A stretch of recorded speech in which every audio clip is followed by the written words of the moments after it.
You ask Tiger to solve. This deals with linear equations with one unknown. The final result is x equals 5. Let's solve it step by step. Simplify the expression. Combine like terms. Group all x terms on the left side of the equation. Subtract 3x from both sides. Simplify the arithmetic. Group like terms.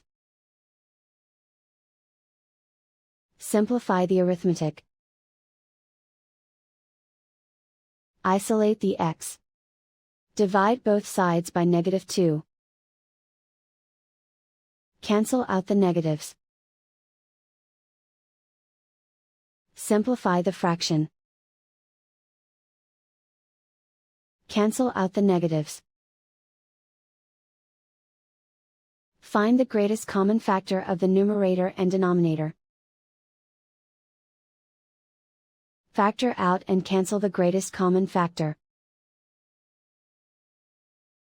And so the final result is x equals 5.